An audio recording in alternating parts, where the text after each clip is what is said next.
Hey all, Frank here. Today I am joined by writer and director Pascal Bergamin to talk about his new film, Portraits of Dangerous Women.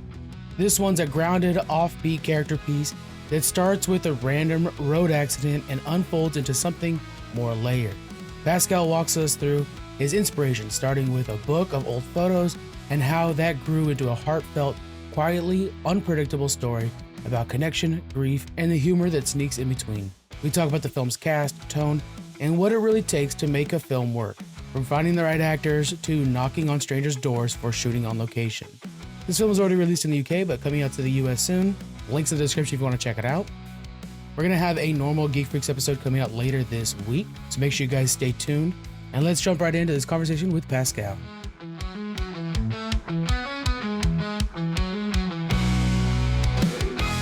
You are the writer and director of Portraits of Dangerous Women. Can you tell us a little bit about this movie? Sure. Portraits of Dangerous Women is about three women who meet by chance after a bizarre road accident. And each of them is slightly adrift, grieving, stuck, or quietly frustrated with their lives. And what begins as a chaotic and awkward tangle slowly evolves into a fragile connection as the women start to recognize something of themselves in one another. The film, I would say, explores how small moments of understanding, humor, and shared vulnerability can lead to unexpected companionship. And where did this idea spark within you? Yeah. Well, it kind of started when the idea for the film came when I picked up a photo book by Peter Cohen. He's an American collector of vernacular photography, and the book is called Snapshots of Dangerous Women. And I picked this book up in a local bookstore in East London, and I expected some mugshots or actual female criminals or something like that.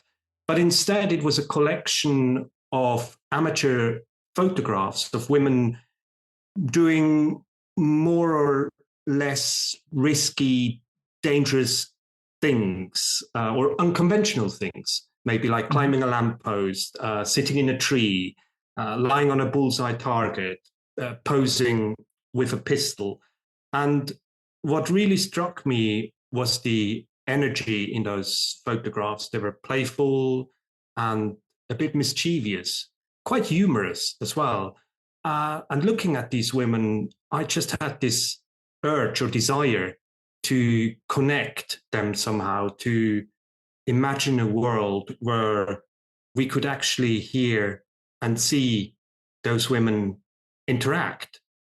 And so I started to write. I sent an email to my co-writer, Stefan Teubis, and we've been collaborating on various projects over the past 20 years. And I said, look, Stefan, it's not much of an idea or a story. I just have those photographs and I love them. And we sort of started to develop the script. And what really interested us was the relationships that could emerge from these characters, the idea of what might happen when three very different women at very different points in their lives suddenly find themselves thrown together. How did Peter Cohen's book alter your tone throughout the making process? Were you interested in straying off of what you found in that book, or did you find yourself returning back to that source? Not really. I mean, the photographs were from a very different time. Mostly, I would say, probably sort of 40s, 50s America as well. And they were a source. It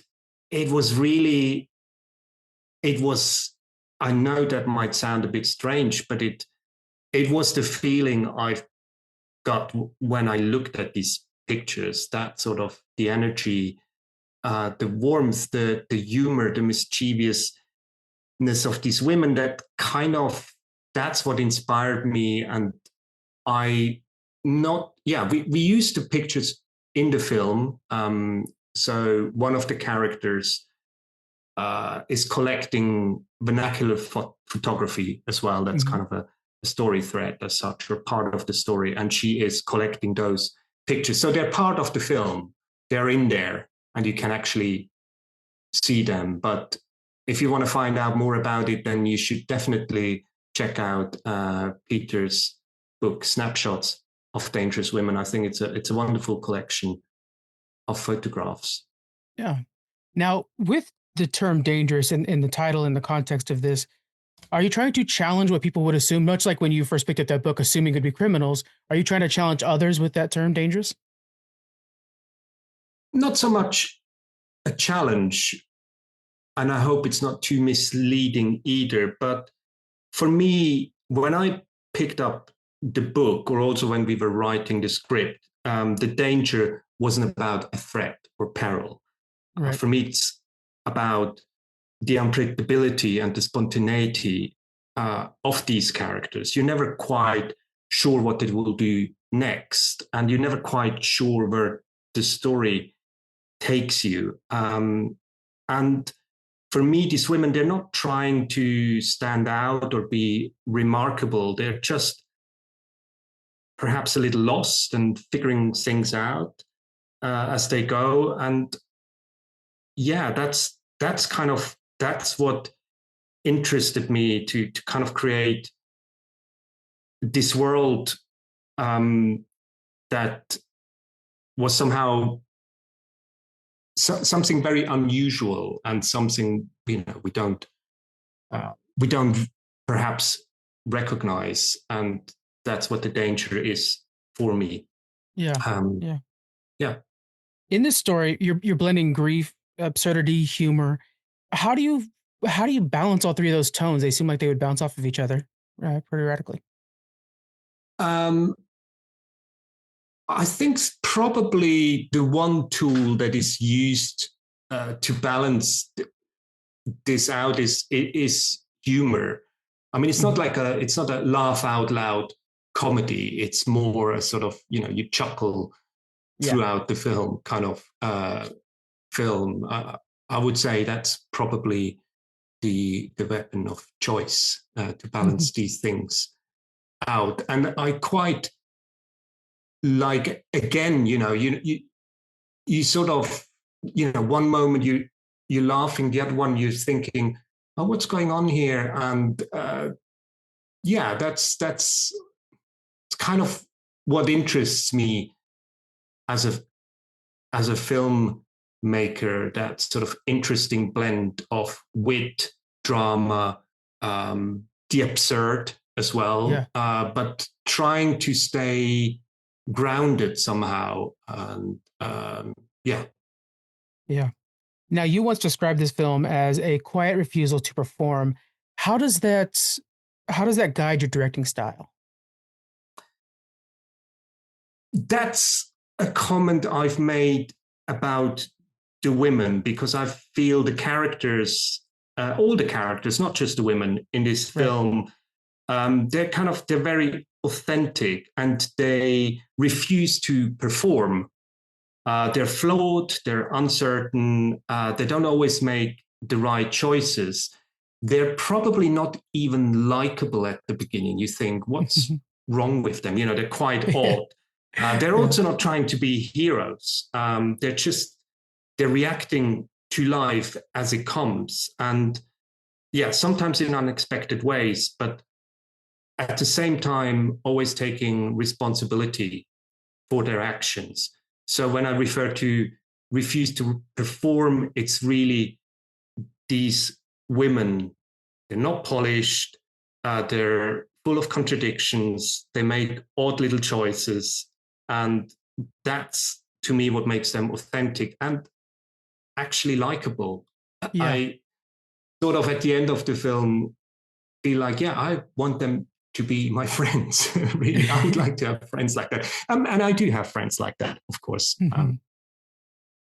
But I like that, Lo, the way you said, like, through their authenticness is where you find the likability. And it's like when you get to know a coworker, for example, and over time you Yeah. guys become friends. It's like at first, it's the circumstances doesn't allow for friendship, but eventually that forms over time. It feels very real. Yeah. Absolutely. And yeah, in terms of directing or, how we approached it, it's, I mean, everyone involved, such a fantastic cast Mhm. to work with. And I think they all understood this from the script. So we spent very little time kind of to find the tone. They pretty much nailed it. I mean, we had rehearsal time, quite a generous rehearsal time of 3 days, which doesn't sound like much, but in the film world, as you and your viewers or listeners might know, that is a lot of time. Yeah. They kind of knew how to hit those notes, and it just worked for me. Yeah. And a lot of it working is this ensemble that you put together with Tara Fitzgerald, Yeah. Jeannie Spark, Yasmin Monet Prince. How did you find this group, and what about them really made sense to you? The casting process was quite a long process because I knew, because we had such an odd story, that um, I knew we needed to find the right cast. We needed to Hmm. find the right actors to pull this off. I always said, if the film succeeds, it succeeds because of the cast. If we fail, it's because we didn't find the right cast. So Right. I've worked with this wonderful casting director, Matilda James, who's done a lot of work in theater, but also film. And we spend, I would say, quite a few weeks, if not months, uh, talking about these characters, trying to find out what we're looking for, and then approaching actors. And because we didn't hold auditions as such. Such a small budget film that you go out with an offer. You say, "Here is the offer. Can you Yeah. do this?" And so, and it just slowly came together. I think it started with Jeannie Spark joining, then Tara Fitzgerald, Yasmin Monet Prince, and Mark Louis Jones at the end. And it's when it comes together, you look back at it and you think, well, we've done a wonderful job. But it's to be honest with you, it's also sometimes a miracle. Yeah. But I'm not taking away from Matilda's work. I mean, she did such an amazing job, and it's a pleasure. But we spend a lot of time getting the cast together and right. When casting something like this, are you having to make sure that not only the individual characters, the individual actors are going to be able to perform these characters well, but also the chemistry amongst the ensemble is going to work well? Is that something you have to be concerned about?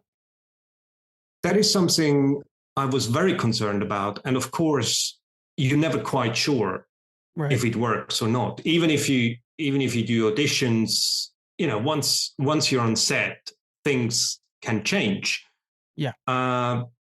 But yeah, and you know, there are sort of moments at the beginning where you think, I'm not sure this is, I'm not 100% sure this is going to work, and but you don't have enough time to be nervous. You just you just embrace it and you go for it. And they are such, I mean, they're true professionals and they're fantastic actors, and I think they kind of, as I said before, they knew exactly what we wanted, what kind of feel we wanted to create, and they delivered on that. But there's always a chance, of course, that even halfway through the film, that you might find yourself thinking, we didn't get the right. And in fact, it has happened to some films, famously Back to the Future, Yeah. Yeah. just Oh, to yeah. name one. Mm. But they had the means or the budget to then go like, okay, let's reshoot half the film with a Yeah. completely different cast. We didn't have that. I suppose there's also an element of you make it work, and um, and there is an urgency because everyone involved knows it has to work, and it did. We were extraordinarily lucky. I understand that, and it doesn't always work out like that. But in my opinion, it worked out well this time. If you need a new catchphrase, based off of what you just said, I like this. What you said, you don't have enough time to be nervous. That should be on a T-shirt. That's really good. You really don't. You don't have enough time to be nervous. Although, we also made sure, and I think that was appealing to the cast. We had very, very small crew. Crew of maybe 16 people all in, and I always said to them, look, we had 25 days of filming. We had very minimal lighting setups, and I said the priority is to give you the time you need to do the scene. It doesn't mean you have to do 100 takes like some directors do, but to give people the opportunity to maybe do 4 or 5. But I think what's more important, to kind of work in an environment that feels as relaxed as a film set possibly can be, where people have room to breathe, where they can make mistakes, and that was appealing to the cast. I think that's something I promised them right from the beginning. I said, we're not going to rush. I know it's an independent film on a tight budget, but it doesn't mean we're just going to go shoot one take, next, damn. We're going to be very careful about these things. And that's what we did. We did, take our time to shoot the scenes. Yeah, that's gonna show on camera. That's gonna show. It always does, yes. Yeah, it does. The roadside encounter with the runaway dog, that's how, like, what kicks everything off. Why start there? That's kind of what brings the characters together. They're 3 strangers. I think that's not a spoiler. One car hits a dog. There's another car. It's kind of unclear who actually hit the dog or who didn't, and then there is a third character who sort of appears out of nowhere and goes like, well, this is my dog. And you've killed my dog. And that's where it sort of all starts. Pressure cooker kind of scenario. And then they decide not to involve the police and to deal with everything themselves. And that's what sort of brings them together, really. Yeah. So what I really liked about that is it just feels like one of those things where you can never see it coming, but it still feels like very possible that it could happen to anybody. And it again returns to that authenticity where it's like we've heard about situations like this all the time, a little fender bender or something like that, and you meet somebody new, a stranger, and suddenly you guys are immediately involved together and have to follow up. Yeah. And you have to deal with a real problem, which in this case is the dog, and you've got no choice then to talk to each other. But through those interactions, you actually get to know each other, and although they really don't have much in common at the beginning, they sort of realize that they have much more in common than they thought. And that's quite charming and beautiful somehow. And I think very close to real life. As you said before, how often do we walk into our workplace, we find a new colleague and we think, I'm never going to get on with him or her. And then, 2 years down the line, you're best friends. Yeah, they're getting drinks. With this movie, trying to keep it, as honest and, real as possible, did you make any stylistic choices or like visual cues to underline the themes of stillness and like honesty, emotional honesty? To be honest, in terms of style, I sort of wanted the world. I wanted to create a world that it's not like a social realism kind of style. It's a slightly heightened style. And I wanted this world to feel recognizable, but not necessarily locatable. So it's like an odd version of a timeless Britain somehow. You're not quite sure. You sort of go, I know this, and even if you've never been to the UK, you would probably recognize it as the UK, but it's a slightly off-kilter version of the UK. So I wanted to create this universe that has its own set of rules. It's, as I say, it's not like a Mike Lee kind of film that, is about real life. It's not a kitchen sink kind of drama. It is slightly heightened and sometimes almost otherworldly, Yeah. but still grounded in a reality that we sort of try to create. Yeah. Yeah. A little surreal. Speaking of the Yeah. UK, what was it like bringing a UK movie into North America? What is that process like for you guys? And when do you know to pull that trigger? Well, it's kind of, it's the next logical step from once you release, you sort of try to cover the English speaking territories, Okay. and North America is the biggest one. So you sort of release locally, and I think we started talking to distributors.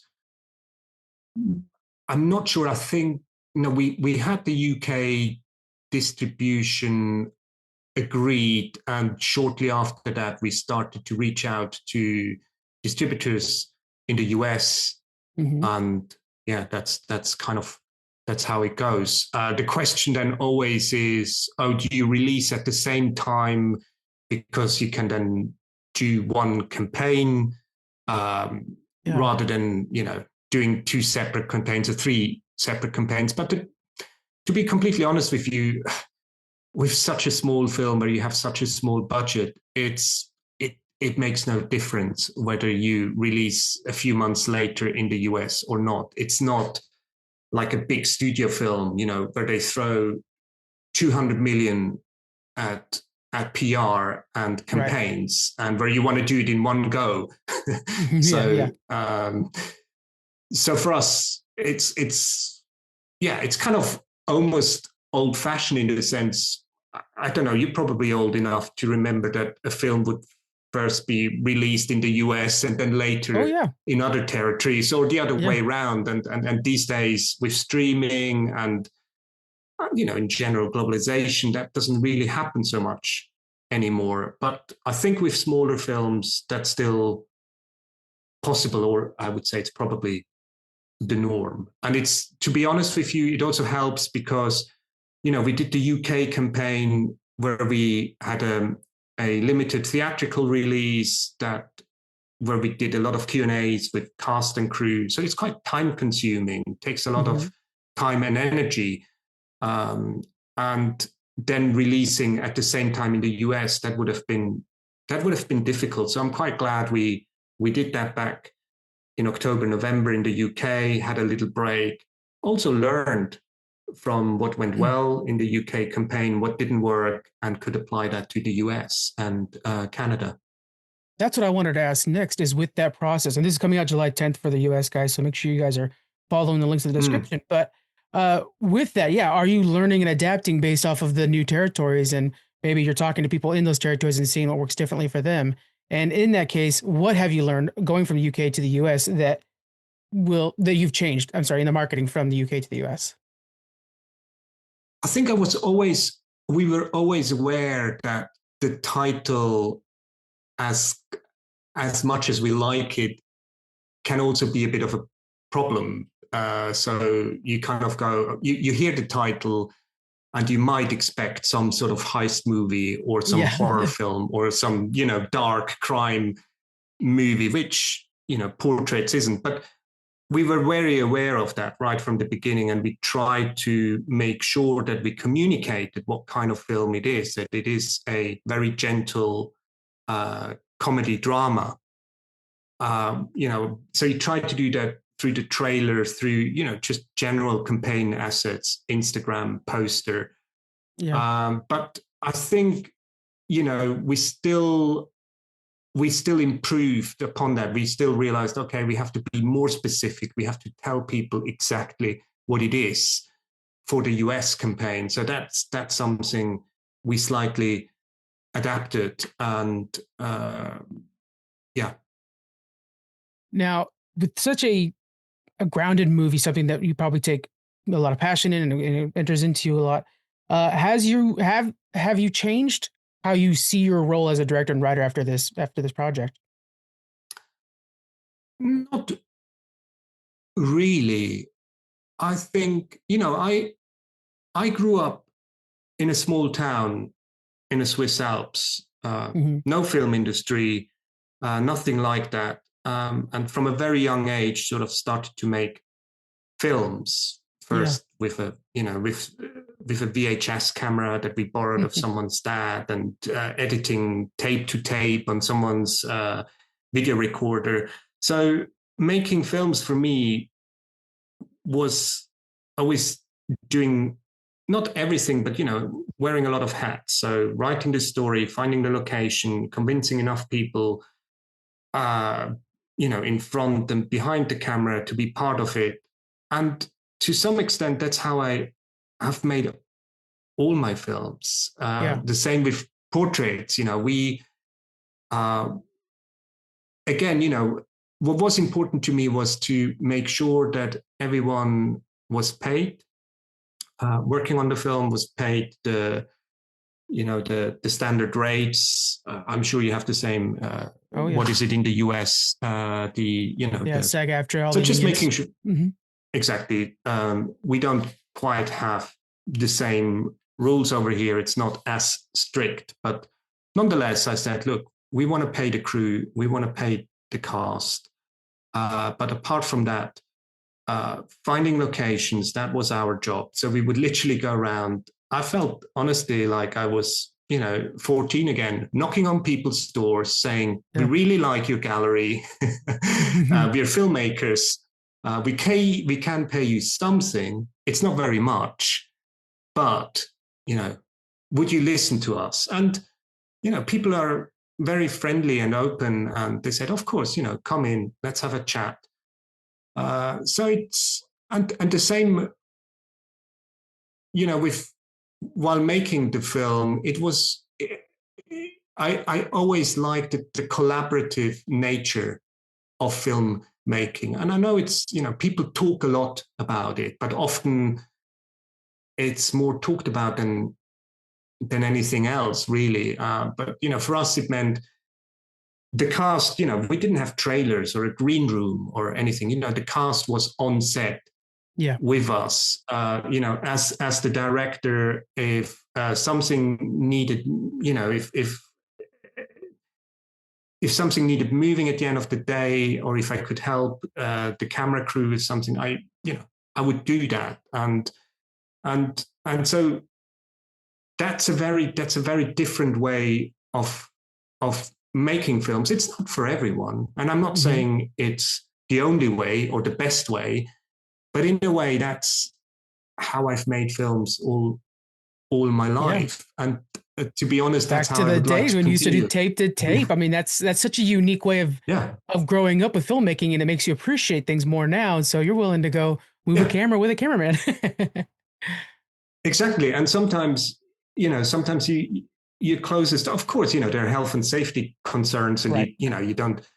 I'm aware of those and insurance, but generally speaking, it's not just. I'm not just a director who sits in a chair. In fact, I didn't even have a chair. I just have an apple box or something at best. Yeah. It's, and I think that's also what the crew understood, and the actors. They quite quickly they could see that's how we're making this film, and they were very, very supportive of that, and um, and lending a helping hand. They were not difficult, or they were just extremely supportive. And I believe that's the only way you can make a film on a tight budget. And but I think at the same time, if people ask me, how do you do it? Is it something I could, could we do it the same way? I think you need to find it out for yourself, what works for Yeah. you. As I say, but it also means, of course, at the end of the day, if the hard drives need to go back to London and nobody's available, then you would do that as a director. I mean, it's, look, a lot of independent filmmakers do that, but I think since you asked if I would do it differently or if I have learned something, I've learned a lot, but I don't think I would do it any different because I enjoy it that way and it sort of suits me. And I think that's the important thing. It has to suit you as a filmmaker, and what suits you, that's something you need to find out for yourself. Yeah. And it just makes, as a future viewer, it makes me more and more excited to see this, frankly, passion that you put on screen. And so I think it makes us as invested as you are in this project, just wanting to see how it all turned out. So I'm so excited that people now have the chance on July 10th, with the links to be able to see this. That sounds wonderful. Yeah. Well, look, I mean, if you want to make independent films, if you want to tell your stories, let's say outside the studio system or the streaming system, you have to find a passion. And I know people always say that, and it's kind of a almost overused word, but it is indeed the only driving force. Because it isn't the money, that's for sure. Yeah, I mean, you have to find love in what you work for and everything like that. So, speaking of this project, I know we're focusing right now on portraits of dangerous women, but do you have anything already in the works coming up next? I do, but it's still too early. Too early, okay. to talk about it if I'm honest with you. But of course, there are always ideas floating about, but we are still busy with this project, and because again, we're as filmmakers so involved in so many aspects of the distribution. Obviously, not on our own. We've got help, but it's not like you finish the film, you hand it over to distributor, and then everything is going to happen for you. You have, as a filmmaker, you have to drive the release as well, and you have to reach out to people and so on and so forth. I'm sure you know all these things, so pretty much still involved with portraits while trying to develop the next project. Yeah, it never stops. Well, Pascal, thank you so much for sharing Portraits of Dangerous Women with us today. I really appreciated you sharing this and speaking with you today. It was great meeting you. Well, thank you very much. It was a pleasure talking to you, and thanks for having me. Of course. All right, everybody. Again, links in the description. It's out July 10th right now in the US and Canada. Make sure you guys check it out, and we'll talk to you guys next time. Bye.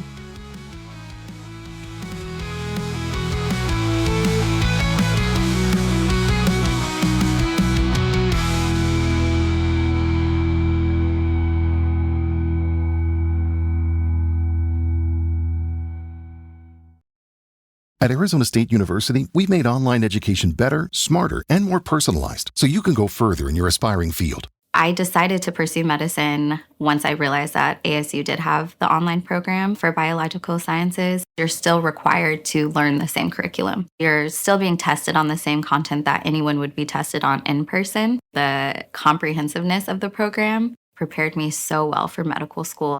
Explore over 350 plus programs at asuonline.asu.edu.